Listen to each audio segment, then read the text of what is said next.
Hello guys, welcome back to my vlog. At ngayon, ang next natin gagawin ay papalitan natin ng LED bulbs itong Suzuki Expresso natin. At ang ipapalit ko ay Novesight N37.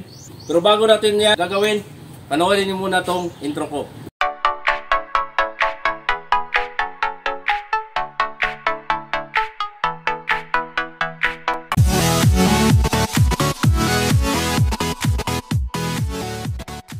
Guys, ito yung Novesight. Nabili ko to sa Lazada, na-order ko. At ito, dumating naman to ng maayos. Actually, dalawa to. Isa dito, naikabit ko na, ang N60 at ito naman ay N37. So, itong as per mga review nito guys, is maganda, malakas yung buga nito.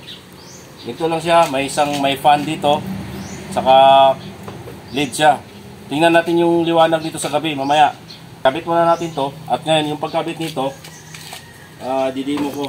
Unang-una is of course, tanggalin natin yung lumang stock bulb dito. Since itong socket type nito is H4 yung socket bulb, bunutin lang natin to. So kung makikita mo, pag H4, tatlo yan. So, tatlong butas yan. Ito, kung titingnan natin, ayan lang yan. Once na ikabit natin dito yan, kukunik lang natin yan dito. Plug and play lang, oh. Tamang-tama, sukat na sukat. Kasi itong iba, N60, itong sa Toyota, saka sa Suzuki Ertiga namin is H11 yun. Kaya maging maingat, kailangan mo nang siguraduhin yung socket type. Kasi pag mali yung na-order mo sa Lazada, ayun ko lang kung papalitan pa nila. Bunutin natin yung socket dito.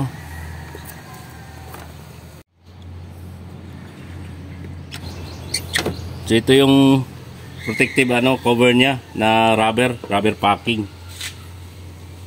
So, ito yung bulb niya. Okay. Ito lang siya guys, oh.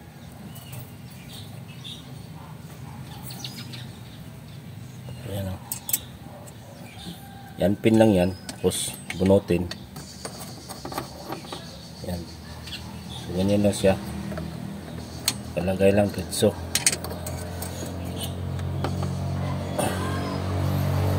So guys, ito yung stock bulb ni Suzuki Expresso. Ngayon papalitan na natin ito ng Novesight na pang malakasan natin. So ito guys, tingnan nyo.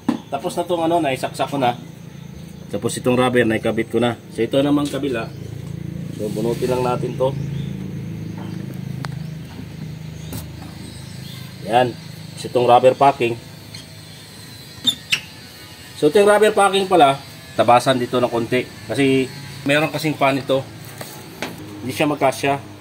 Pag nailagay yan, siyempre sasabit to, kaya kailangan natin tabasan dito. Tapos ipasok to, tsaka ito mapasok din to.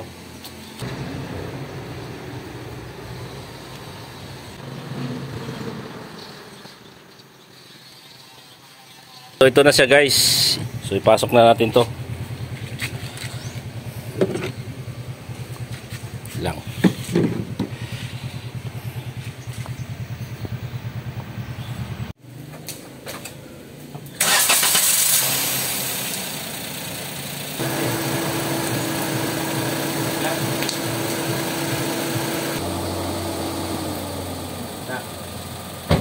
Sa gabi makikita natin yan kung gaano kaliwanag talaga.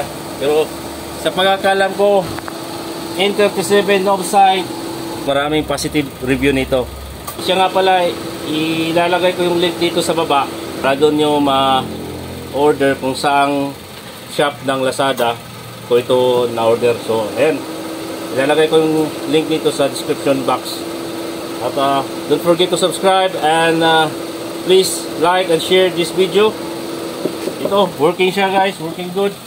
At ang kagandahan nito is meron siyang fan. So, kahit mag-iinit siya, malakas siya. Meron siyang fan, ayan, umaandar yung fan niya, oh. Ayan, umiikot. Tingnan nyo, dito. So, ayan, oh, umiikot yung fan niya. Ito lang siya ngayon, guys, oh. Makikita nyo ang liwanag. Ito yung high beam, at saka low beam. So, high beam, low beam. Makikita nyo, guys, ang liwanag ng Novesight. Talaga, at sulit to, recommended.